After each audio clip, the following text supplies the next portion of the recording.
you mentioned Travis Pastrana. I went Did to you meet him? I did.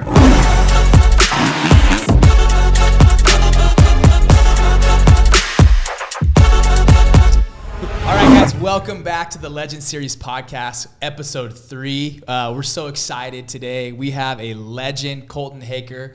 Colton is a 3-time Endurocross world champion. He's a 5-time national champion and a 2-time X Game medalist. We're so happy to have him. Thanks for being here, Colton. Yeah, thanks for having me, guys. Yeah, This is sweet. This is a good little setup. Yeah. Yeah, we're hyped, dude. Dude, I'm excited. One thing I want to share is what is called the Legend Series. And we came up with a definition of what a legend is. And a legend is a force that cannot be ignored. So it's a loose term nowadays, is it not? It is. Yeah. It's I feel extreme. That's why you have to totally. define it. But every other person on Instagram is a legend nowadays. Totally. Well, especially now that you can buy the blue check So we're mark. redefining it through the series? Yeah, Is that what we're doing? we're redefining it. I think it should be said that Colton had the blue check mark before there was you could pay for the blue check mark. 100%. I probably had it in like 2011, to be honest. Dude, Oh, OG. man, dude, whoa. Dude, OG. He is a legend.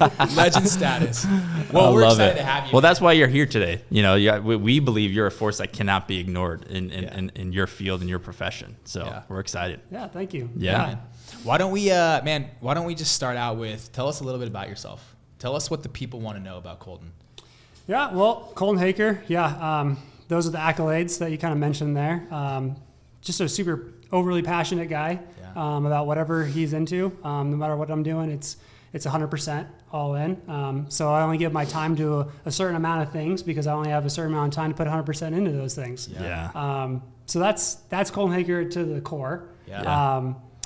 I love dirt bikes, obviously, because that's my profession has been for almost 17 years now. We just kind of discussed that. I'll be 34 this year, and my first paycheck for dirt bike racing was when I was 17. So half your life. Yeah, that's awesome. It just goes by, huh? That's crazy. So dirt bikes first and was a childhood dream. Yeah. And I was able to make that happen in a different way than I really set out to. I wanted to be a motocross, supercross racer. That was the dream, the goal. I had a couple injuries as a young kid, and I had to kind of bob and weave and duck and dive to get into a professional dirt bike racing career. Okay.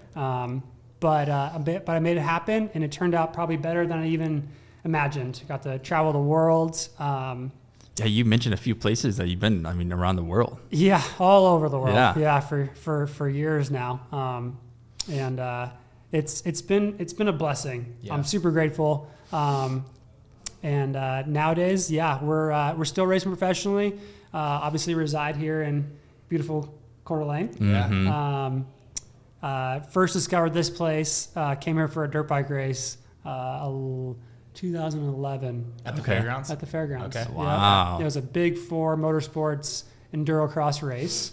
A bunch of us came up for the race from all over because there was some money on the table, and I was 20 years old. Yeah. And we're just buddies in the vans and the trucks. We're like caravanning up, and we're we're just chasing some money races as kids, right? Yeah. So I show up to this place, and I've kind of already traveled, around the U.S. quite a bit. So I've seen a lot of cool places, been a lot of cool spots, and met some people. But got to Coeur d'Alene, and I think in one day we did the lake. We did boating on the lake. We had breakfast at Michael D's. Come on, Michael D's. Mike D's, legendary. Yeah, dude, definitely. Michael D's a legend. Yeah, he is. Boating, mountain biking. Yeah. Got lunch probably. Maybe at Pilgrim's for all I remember. Oh, come on. That's my go-to. Dude, he's That's my go-to. in the spot. I'm hitting. Oh, you're hitting the Local spots. spots. Yeah. Anybody out there? Yeah. Hit those spots up. But all that, raced dirt bikes that night. And then went downtown, Beacon, Moose. Come on. Sorry, I said 20. I was 21. Beacon, Moose. It was August 1st weekend. Yeah. 21 years old. I You mean, had some fun. You had fun. There's no better place to be. I found. Yeah. And so I really held it close to the heart after that one trip. Yeah. And then come to find out, 5 years later, met some really awesome people here too as well, right? Yep. So one guy in particular, Josh Adams, you guys know. Oh yeah, Josh Adams. Legend He realtor. is a legend. He's a legend realtor. for sure. He's he's kind of a legend dirt bike rider too. That's what I heard. He goes from the couch, or sorry, the couch. He goes from the office chair. No, it's probably the couch. Come on, Josh. He can pull a lot of deals from the couch. That's but the office chair, straight to riding dirt bikes with me, and he's the only dude I know over 40 who could pull it off. Who can catch up? And he can hang. Yeah. I mean, he can get on the bike and he can hang for like 2 laps, and then his arms and hands give out, and then he's like, "Oh, I gotta go back. I gotta answer some calls." And It's kind of like a left-handed handshake. Like he's good for a while. But but ultimately, like Josh was like one of my main dudes here. Cool. Yeah. Helped me get a house here in 2016. Sweet. Come on. cool. And so had this awesome place that I was going to come up and train at and ride in springs and summers. Found out I didn't like 2 mortgages. Yep. So we rented it. And once I had my firstborn daughter, the wife that year also didn't want to leave. Fell in love with just the same as I did. Yep. And ultimately, we ended up here full time. And what year was that? 2019. Okay. Just pretty much right before the pandemic. That happened, and been here happy and trudging the snow the last 6 months, but with a smile on my face. Yeah. That's awesome. Yeah. Dude, I love that. You said something that I kept thinking about. You said it's always been a childhood dream, like motocross, right? Yeah. Like, what was that? Like, when you were a kid, what caused that dream to happen? Was there an inspiration? Did you have somebody that was a professional motocrosser in your life? Or what was that original thought? Who was the legend that inspired him? Yeah. I mean, it's crazy. Like, so my dad obviously rode dirt bikes. Okay. Still does. Yeah. It's like his deep passion is bikes in general. So he's more into mountain bikes now than he is into dirt bikes, but still does it all. He raced in the 80s, broke his back, had a really bad back injury, and that was what kind of stopped him from doing anymore. Had me as a kid, and then kind of got serious about, making money. He never really made money racing dirt bikes or anything, but he deep-rooted passion, right? Yeah. So he shared that passion with me. So as growing up, it was just like my dad and I, and going out and riding, and shared this common bond together, and always connected through bikes. And then cool. because of that, obviously I'm just got attracted to, other dirt bike riders that were professionals that were, on TV. And, we talked about earlier, Travis Pastrana during X Games, these different, high level, high profile, riders. And, to you as a kid, they're just, they're better than white bread, right? Like it's just, I mean, that's cool. So that's what you kind of do. You just kind of idolize them as a kid, right? Just like no different than any other athlete, like Kobe Bryant, Michael Jordan, these guys, right? So that's cool. That's kind of how it went. And so I just kind of stuck with it, and that passion was continuing forward. Yeah. That's awesome, man. So you mentioned Travis Pastrana. Have you ridden with him? Have you met him? Yeah, since? we raced dirt bikes together on Catalina Island. Come on. Yeah. So you cool. grew up idolizing this guy, and then you race against him. Yeah, that was crazy. Yeah, I went to Catalina. I did. Yeah. Yeah, you on. did. I mean, he was there to have a good time. Yeah. Ultimately, but I was too, right? But we were.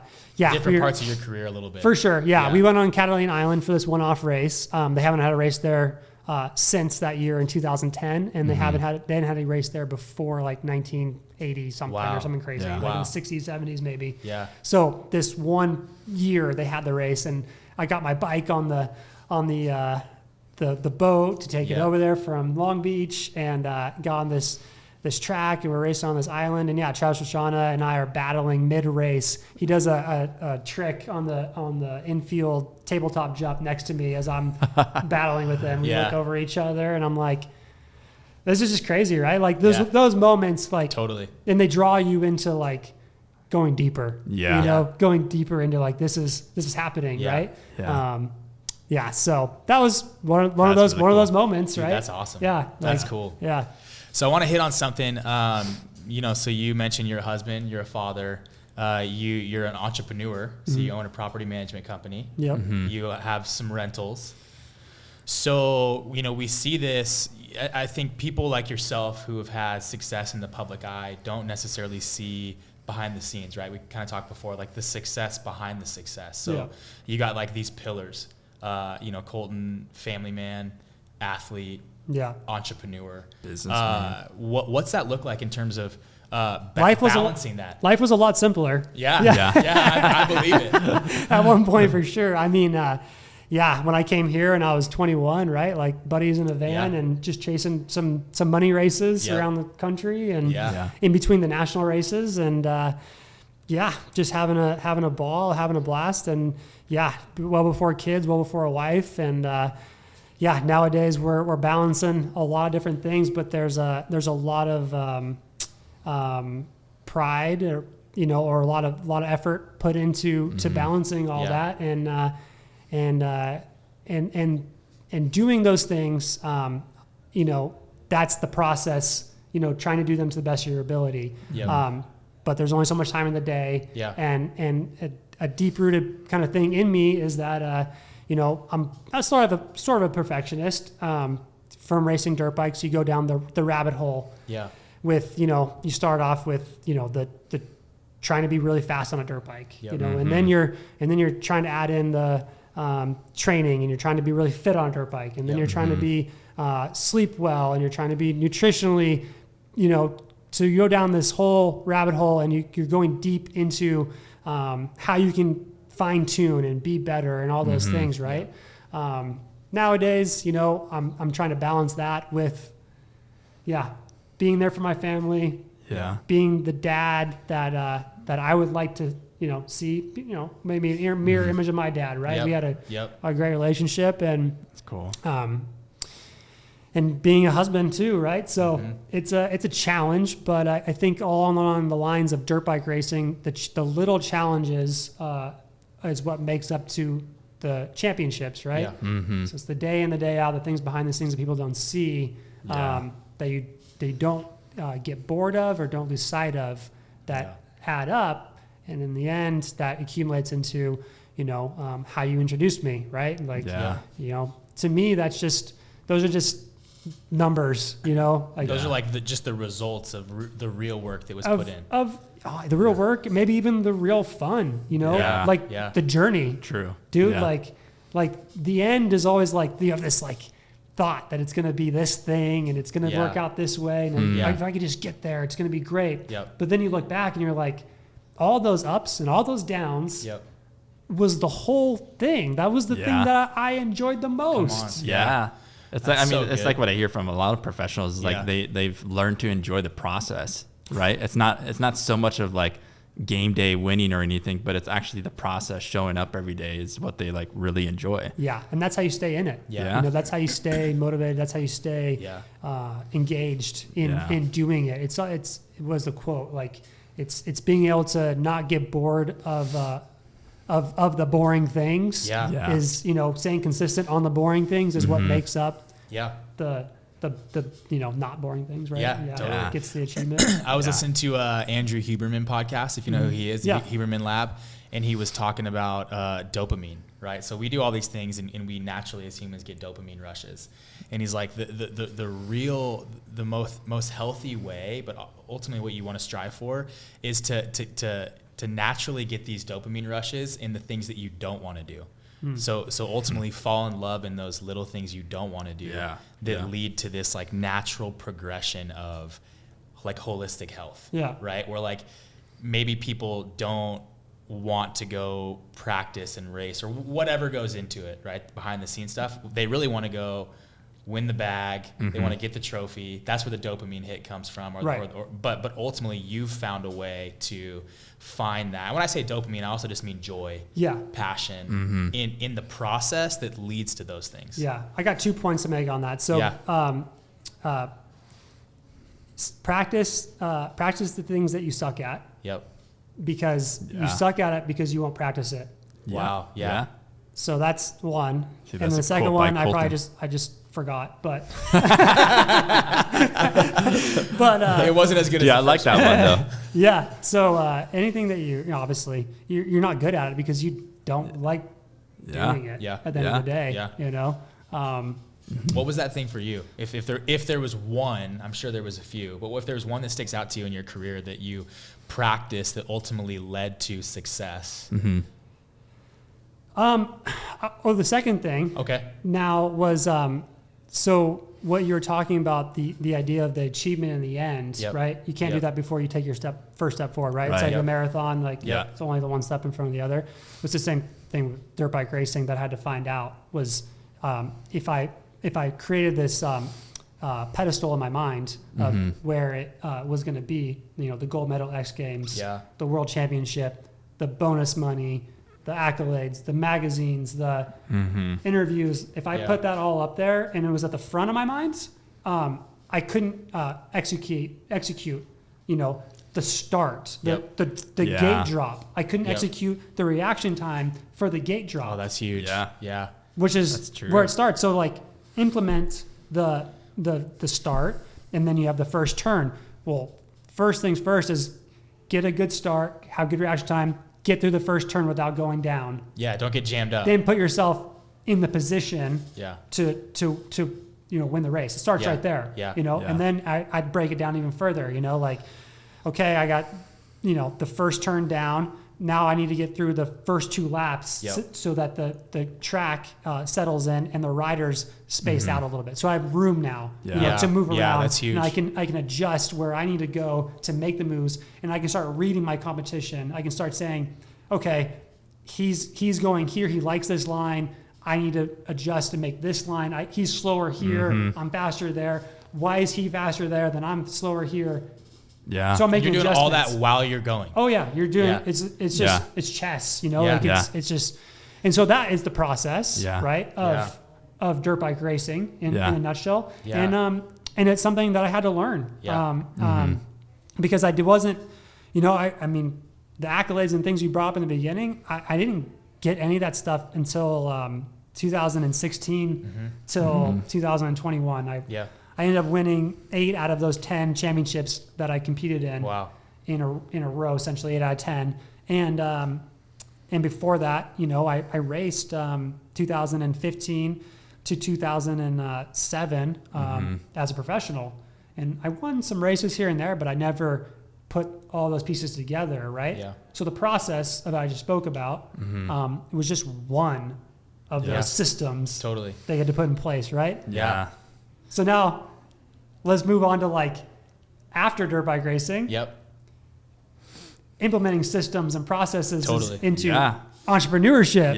Yeah. Right? So it's the same kind of thing, right? Yeah. You start breaking down. It sounds like an analogy of how you probably should go about life, right? I mean, you almost reverse engineer it. You see what you could get for the race, but you actually are so focused on that first step when the gate drops. 100%. Right? I talk about reverse engineering everything I do. Yeah. I mean, even in parenthood, right? I want to be this kind of father. It starts with man, my kid's up at 2 a.m. and they need their dad or whatever. Yep. The dad that you want to be actually demands being there for your kid when you maybe don't want to. Right. You know what I'm saying? Yeah, and that's 100%. Something I've had to learn big time was man, there will be a day where I want my daughter to need me in the middle of the night, right? And the dad I want to meet demands that. Yep. Yeah, it's the difference of being reactive and proactive. Yeah. Right. Well, it is a difference, but it's both, right? It's a combo of the two, right? Yeah. So you're proactively thinking about the sense of this happening, and then you don't know what's going to happen, but you're ready to react to it. Totally. And you're only going to be able to react. Yeah, you're only going to be able to react unless you've thought about it ahead of time, correct? So good. You're going to be prepared because you proactively thought about it. I love that. Well, it reminds me of there's a book I'm a huge fan of called Vivid Vision. If you've read that. If you haven't, you should. You probably love it. Yeah. But it talks about the importance of having a vivid vision, very clear vision in what you're doing. Write it out, see it, taste it, smell it, feel it. That's how you have clarity on the reverse engineering. You only can reverse engineer something when you know exactly what you want or where you're headed. Yeah. How did that play into a part of, let's talk about just the motocross career that you've had.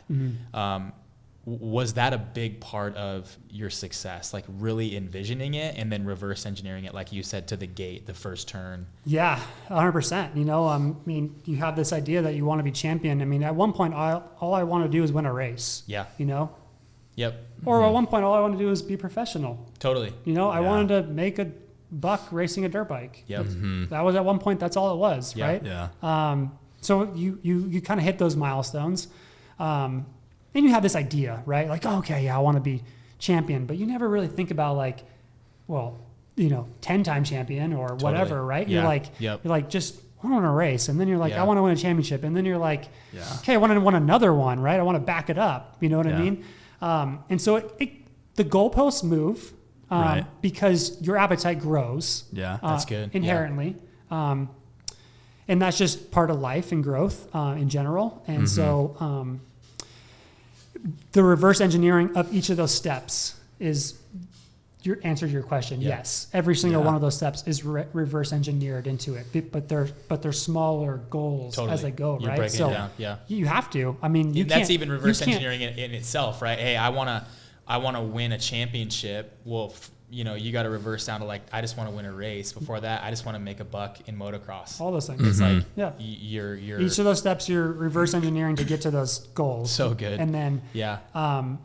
and then that goes into if you can take that same mentality and put it into whatever you're doing, Yep. Yeah. you can be successful at Yep. whatever it is. If you have desire, if it's deep rooted in you, like if you feel that in here, Yeah. like Yeah. there's Man, that's you can good. tell when Yeah. there's something Totally. that's just Yep. it's just pulling on you. Yeah. You know, like I mean, obsession's a real thing. I had a full obsession for racing dirt bikes. Yep. And it's just obsession is a 24/7 drug. Yeah. It's just like you can't stop thinking about Yeah. it. It's what you. It's just in you. You want to do it. You Yeah. want to be around it more. Yeah. And the further you go, the more you want it more. So, Yeah. Yeah. and if you can do that in life in general and feel that and go towards that passion, Yeah. I think you can be successful, grateful, and Yeah. be happy. You know, have a happy life. So Yeah. good. Yeah, I think so. That's awesome, dude. That's one, really cool. One thing I'd love to know from you is I think everyone has their own definition of success, whether it's like a definition or kind of like a phrase or whatever. And I actually don't think there is a one size fits all. Like I think success is individualized in a sense. Yeah. You know, we've seen your public successes, but what would you say for Colton Haaker is the definition of success? Those goalposts. Yeah. Yeah. Yeah. I mean, they move, right? Like when I was 20, the definition of success was winning a race. Yep. Because at a certain point, I defined myself by my identity of racing dirt bikes. Yeah. Yeah. Yeah. And a part of me still does, Yeah. right? Because it's hard to separate yourself because everyone knows me as a dirt bike racer. Yep. Like I go around in town and Coeur d'Alene or wherever, and like people, if I wear the hat, especially, like Yeah. people recognize me. Like I'm just eating dinner with my family, and they're like, "Are you?" You know, That's what I mean, awesome. I'm like, Did I see you in the I'm X like, Games? I'm like, Yeah. if you're talking about dirt bikes, then yeah, probably. But Yeah. yeah. And so I think to go a little bit deeper with that is like, with a professional athlete, they talk about like dying twice, because the day you kind of give up racing or professional athlete is a day that you lose that identity. You die. Wow. A part of you dies, right? Like, 'cause Yeah. if that's all you had when you were a child, like that's how you identified yourself and that was your life. And to get to that level, it was your life. Yeah. There's a lot of guys, who get to a level of dirt bike racing, but they don't, make it their whole life, you Yeah. know? And so that part of you can, they talk about it, dying. And so that part of you goes away and then you have to construct yourself in a lot of ways. Yeah. That makes sense. I'm going down a tangent right now. love it. Dude, but I love it. Yeah, I think it's good. I think your original question was, How do you define success? Or how would you? so the goalposts keep changing, right? So at one point it was the race. Next thing is, okay, championship.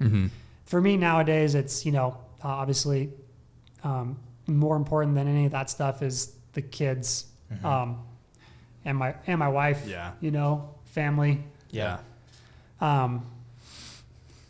It just trumps the rest. Yeah. Because I don't know. It's just in the end, you want to have those memories that you did what you could to be there for them. Yeah. Yeah. I think. Yeah.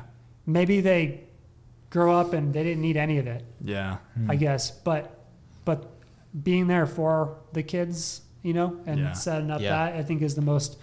I think it's just a really, really, really deep thing that you want to do, right? Yeah. It just kind of pulls on you. Yeah. Yeah. That's know? awesome. I have this question that's boiling that I just want to ask. I seen you over there boiling. I see. Burning a hole. Well, just like, I mean, I actually. Every time I'm talking, I keep going. He's like,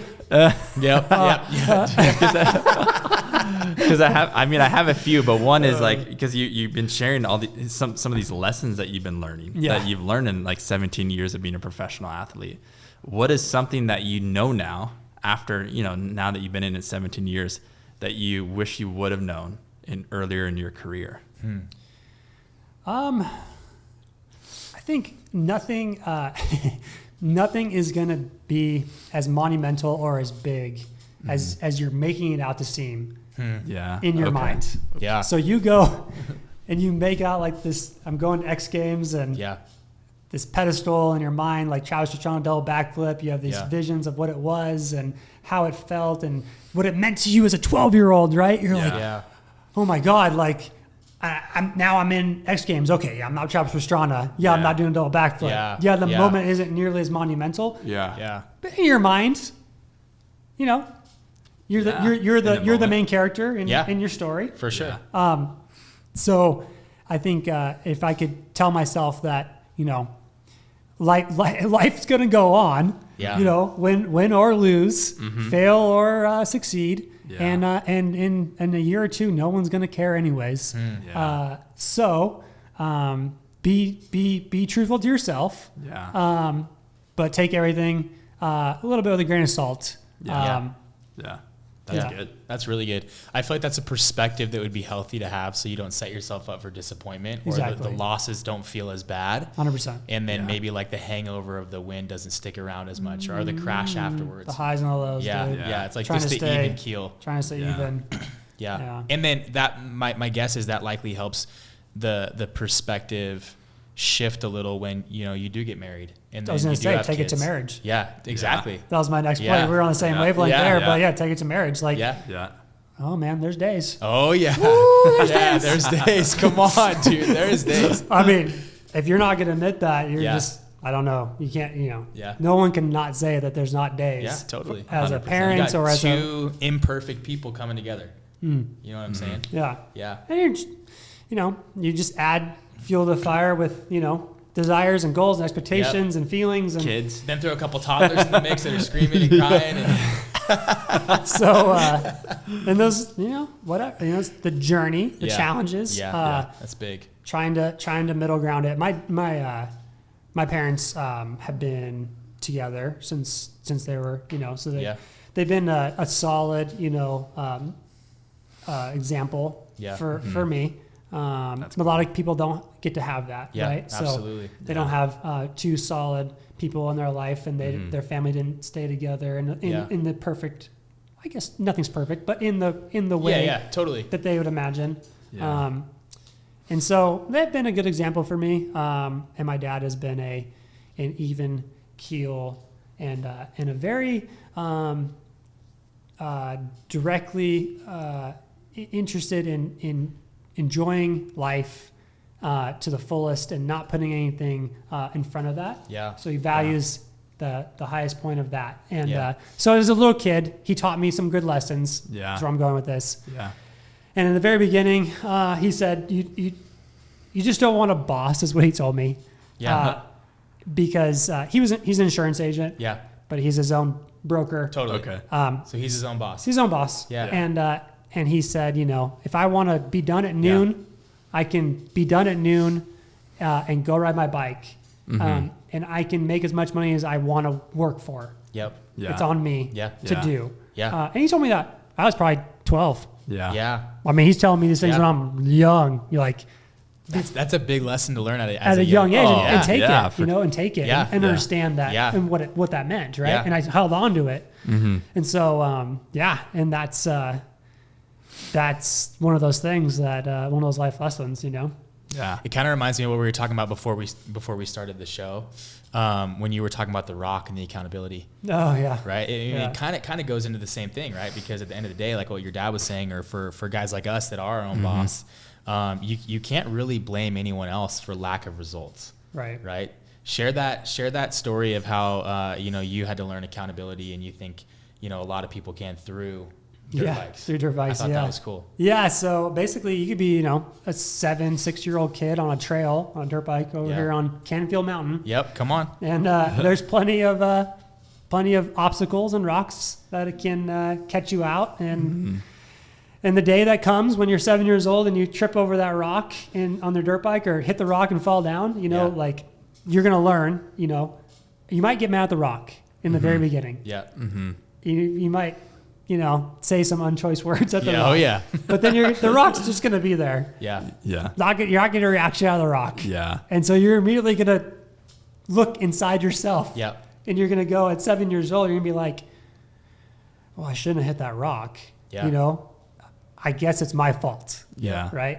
So immediately at a 7-year-old, you learn to take responsibility for that action. Yeah. When you get on that motorcycle, you're in control. You're in the helm of that machine. If you go off the trail, if you hit the rock, if you hit the tree, you learn right away it's on you. Yep. Yeah. And that's an amazing thing. That's a lesson of accountability. That's an amazing thing taking to ownership. learn as a young kid, Yeah. and move that forward in life, Yeah. So I think dirt bikes are really cool for all those reasons. They've taught me a lot of lessons. They taught me a lot of introspective life lessons, and I talk about it with other guys a lot. And there's so many layers to the onion of it, but it's a blast. Yeah. That's so awesome. That is awesome. Well, okay, you made me think, like, what was probably one of the hardest lessons that you learned out of, like, it sounds like you've obviously learned a lot of lessons. I might be like that. People ask really hard questions, like Seth. Yeah. Like, I'm like, how do I? The hardest lesson. Yeah, like I've what's learned. one of those lessons, like the hardest Yeah. lesson you've learned that turned out for good? For sure. Right? Yeah. That's helped shape you to who you are today. Because, like, here's the thing, like, we, like, as professionals and legends, we make mistakes, but mistakes are actually, like, they turn out to be for good, right? They can, right? When you actually have the perspective of, like, all right, that didn't work, now I can actually go do this. So I don't know exactly how I would define like the hardest lesson or anything like that. There's just what is it, like the Jordan, he talks about how he's made X amount of shots. There's like a quote, right? Yeah. He's made X amount of shots, but what is it? But he's lost all these other ones, or he's missed all these other shots, Yep. right? Oh, I've made the game winning shot X amount of times, but I've missed all these other shots or something, right? yeah, totally. I know. I just read that recently. Yeah, so it's basically like all he's saying is like like almost I'm like so- you've heard of all the ones I did shoot, but Right. you didn't hear about all the ones I didn't make. Exactly. Right. Yeah. And so those are every one of those shots, depending on how obsessed and into it you are, can be lessons in their own respect, right? Yeah. So there's the day I went from X Games Los Angeles Staples Center, 2014. I get a bad start. I think I'm last around the first turn, and I pass into the lead past everybody, like 15 dudes around a course that people said they couldn't pass on. I passed everybody in like 5 laps. I get right to the front, and then just to overanalyze and overthink it when I got in the moment, and then throw it away in an easy section because I was thinking about what I was doing. Once I got to the lead, I started thinking about what I was doing rather than just doing it. Just reacting to the moment of doing it. That's what got me to the front. Was just letting it flow and happen without any expectation. All I was thinking was one track mind, get to the front. Yeah. As soon as I got to the front, I started thinking about what if I mess up? or what if this, or what if that. Wow. So Yeah. a tough lesson, you know, at an age where, I mean, at that moment right there, I mean, that was worth $100,000. Wow. That's a hard lesson. That is a hard lesson. I mean, at 2014, so I was 23 or 4. Or something like that. I don't know. 25. Well, yeah, I mean, it makes me think like the one thing that we always say is what you focus on expands, right? So you were so focused on getting up front and you got up front. Yeah. And then your focus not changed. losing the lead. Right. Yeah, your focus was like not to mess up, and then you're only thinking about messing up. It's the difference between playing to win than just playing not to lose. Yep. Like you show up different. Yep. Yeah. Man, that's a valuable lesson. So that's a hard one, right? And but there's so many of those, right? Mm-hmm. In those monumental moments of those highs and those lows and those that it's hard to. That's just one example, but it just happens and it keeps happening, and you don't expect it to happen so much. Yeah. You really don't. That graph.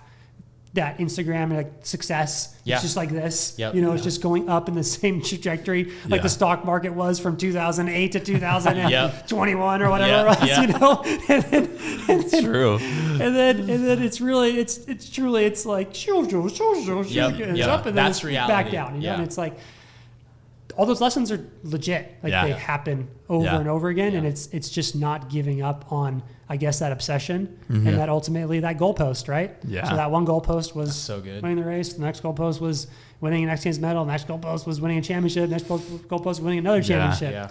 Yeah. And it just kind of keeps going, right? Yeah. The part I'm scared about is what happens when I'm 70 and none of this stuff happens anymore. Oh man, you'll still be a legend. Yeah, well, I mean, we're still using those terms that back then. I don't know. Yeah, That's true, dude. That is true.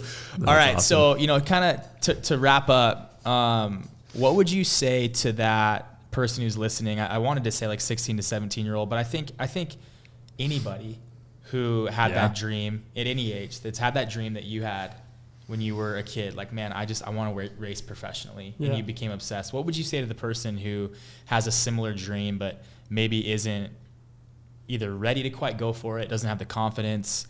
How would you encourage them, or what advice would you give them? I would honestly, it all comes down to desire and motivation. You're never going to, you're going to want to feel like giving up.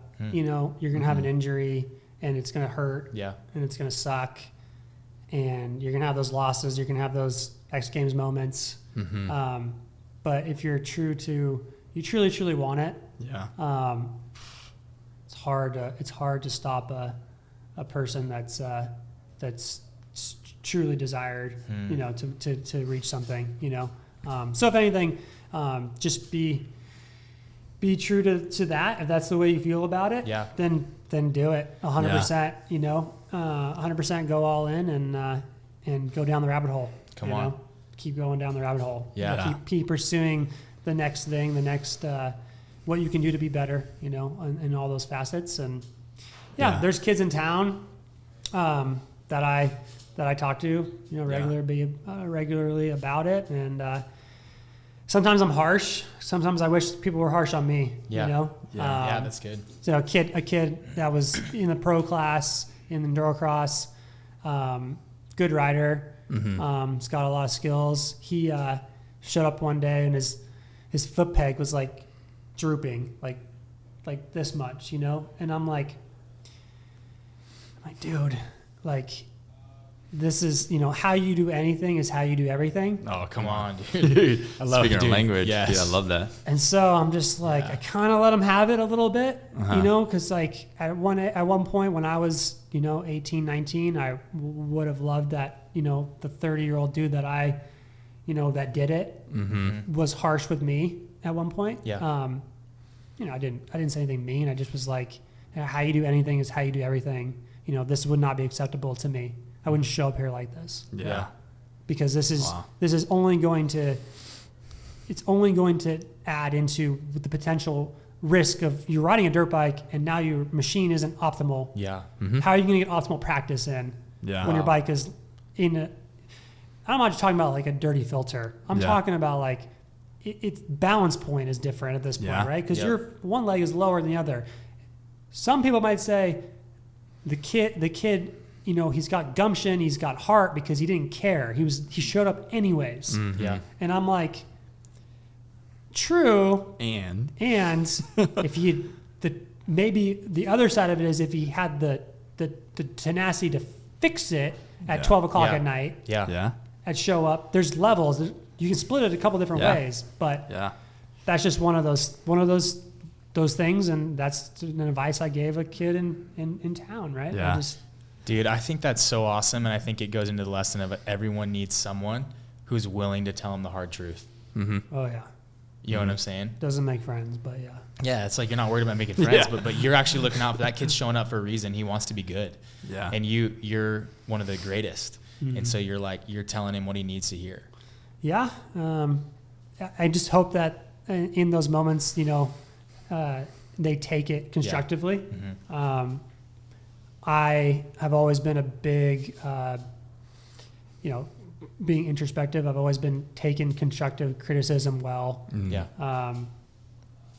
I just don't take it too personal. You know, I just kind of let it.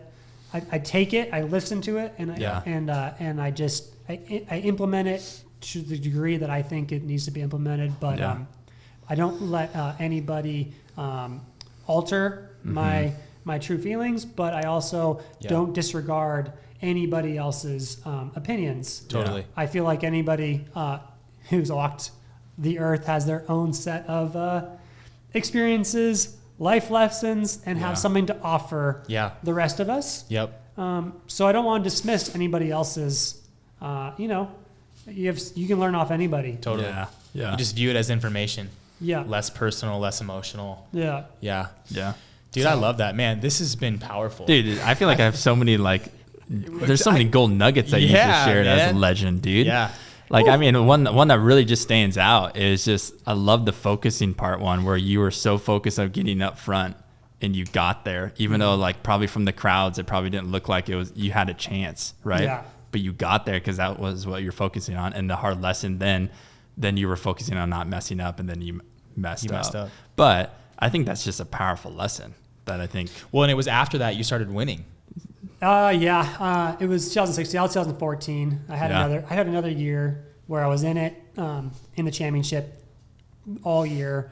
But just had some other trials and errors and some things to learn and work out. And then I worked it out. My first championship was a pretty monumental one. It was pretty hard to match that moment. So we were in Barcelona. Madrid. We were in Madrid, Spain, and we raced three races a night, all points paying event. Each race is points paying, full points. So 63 points up for grab in a single night. So you can win a lot or lose a lot. We come into the race, I think I'm 5 points down on first place. Third place is 8 points down on first place. Yep. We get through the first two races. In the last race, I'm 2 points ahead going into the final race, and it's a winner take all. So if I win, obviously I'm ahead, so I win the championship. But if the guy who's in second wins, he beats me by 1 point. Wow. Yeah. And we're in last. This is the moment, right? Like it all accumulated to this. This is the Super Bowl. Like in my life, in my career of racing, in this moment that we just went through all the trials and errors, and we got to this monumental point where I'm like, okay, you have all the information that you could possibly have at this point, and it's time to let it all happen. Time to execute. Yeah. And so I got an okay jump, but I was on the outside, so I got pushed wide. My counterpart in the championship got the whole shot, so he got the start. He was out front. I think I was 9th or something. And like the X Games kind of thing, I kind of just started picking guys off, but I described it this time as I just blacked out. Yeah. Instead of even coming to at any point or getting to the front at any point, I didn't even remember anything that was going on. I was just reacting. Yeah. So I let it all just go, right? Yeah. I got to the front, came down to the last lap, and I had made this crazy pass on the inside of this obstacle, gone to the lead. 2 turns later, he block passes me, hits me against the wall. I bounce off the wall. Dude, he's reliving it. Come on, let's go. I bounce off the wall, get back into the race, and then I'm right behind him, and I pass him in the last turn of the last lap of an 18 race series. Wow, dude.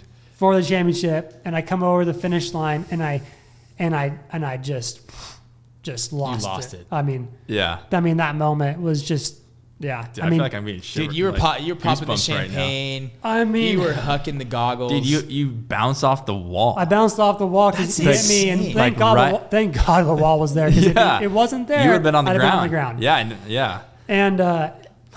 And dude, I mean, in the way it went down, and the way it all kind of unfolded. It was really hard for the next seven championships to kind of compete, to even get close. Yeah. You know, like that. Wow. The energy that from was that, like the granddaddy of them all. The energy from that first one, the first one's always a big one, but the way it went down was just like in Madrid of all places. Yeah, I mean that was awesome. It was a crazy experience, wow. And one that I'll forever grateful for. It could have easily gone another life lesson, you know. And it would have been a strike to the heart. But because I would have been true to like getting it and making it happen. I would have bounced back, and I would have eventually got it because I wouldn't have given up. I mean, that's what I realized in the end, right? So I mean, come on, man. Dirt bike racing career, dude, that's incredible. Something like I don't know too much about dirt bike racing, but I've always admired it because I'm like, man, this has got to be so technical. You got to be strong. You got to be fast. I mean, but like you said, you've devoted your life to the craft. Yeah. You know, which I think is the separator. Mm-hmm. You know. Yeah. So now we're here now, and splitting our time. With family and new business ventures, and still racing dirt bikes, and still love it. But I'm always trying to manage it all and manage the time and be there and split all of it up. Absolutely. So we're in the same situation. We've talked about it, right? We're all kids. Same season. We're all kids that are in a similar age, and you guys obviously have your business ventures going. You know, so luckily we get together and. Have common interests and have season of life. Have a talk and know that we're kind of in it together. And following this show, porch beers. It's heating up. It's time to have some porch beers. Yeah, that'd be awesome. Dude, thanks so much for coming out today. No worries. Yeah. If people were to, because there's going to be a lot of people that want to see Colton. If people want to see more of Colton or get to know more about you, where are they going to go find you? Yeah, I mean, obviously the Instagrams, at Colton Haaker, for Instagram. Okay. That, I mean, if I can get back to you on there, right? Like, that's the best kind of direction, right? If you want to look up kind of the stuff that I've done and racing and kind of how, we live our lives nowadays. I guess it's kind of a shot of, what life looks like. What life looks like, I guess. I mean, half of it's whatever. It's Instagram. It's for the gram. Just for the gram. Awesome. But so at Colton Haaker. Gosh, I feel like I got interviewed, but I really just want to you just want to interview us? Well, now? I do. I just want to spin around. All right, dude. The next we'll be legends. Next one. Come on. Well, dude, we appreciate you, man. Thank you so much for being on. Super appreciate you. This is cool. All right, guys. Hey, that wraps up the Legend Series episode 3, and that's a wrap. We're stoked on Colton. We'll see you next time. Happy birthday.